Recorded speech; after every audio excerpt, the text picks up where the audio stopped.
बिस्मिल्लाहिर्रहमानिर्रहीम। अस्सलाम वालेकुम व्यूअर्स। आज मैं शेयर करने लगी हूँ मटन अचाई रेसिपी। सबसे आसान तरीका बताऊँगी आपको इसको बनाने का और बहुत ही लजीज बनेगा।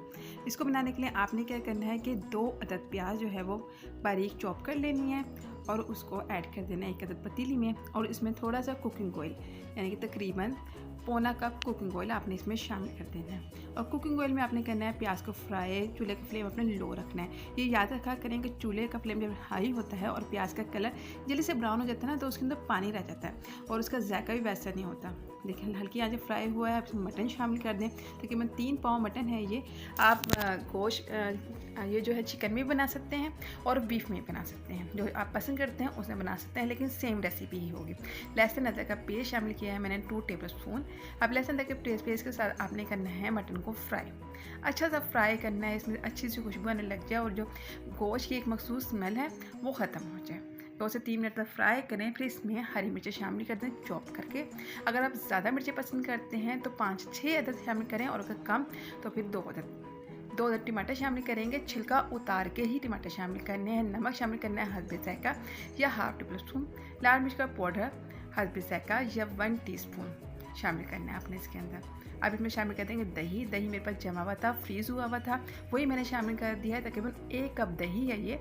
और तमाम मसालों को करेंगे हम अच्छा सा फ्राई।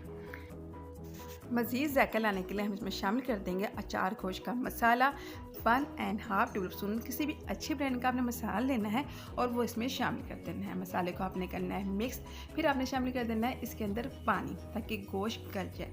तकरीबन 2 गिलास मैंने पानी लिया है, वो इसमें शामिल कर दिया है। अब कुकर को आपने कर देना है बंद और इसको आपने मीडियम फ्लेम पे पकाना है तकरीबन 20 मिनट के लिए। 20 मिनट में इंशाल्लाह गोश्त गल जाएगा। आप चेक कर लीजिएगा गोश्त की बोटी अच्छी सी गली हुई होनी चाहिए।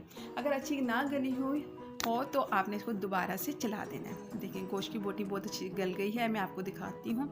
नरम होना चाहिए गोश्त नरम हो तभी सालन का जायका अच्छा लगता है।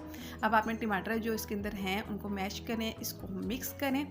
और जब ये मिक्स हो जाएगा, मसाला यकजन हो जाएगा, ऑयल अलग हो जाएगा, तो आपने चूल्हे का फ्लेम कर देना है बंद। और इसको आपने गार्निश करना है हरी मिर्चों से। हरी मिर्चों के सेंटर में आपने कट लगाना है, वो उसमें शामिल करना है। और गरम मसाला का पाउडर इसमें करना है शामिल और गर्मा गर्म नान के साथ करना है सर्व। Thanks for watching. अल्लाह हाफिज़।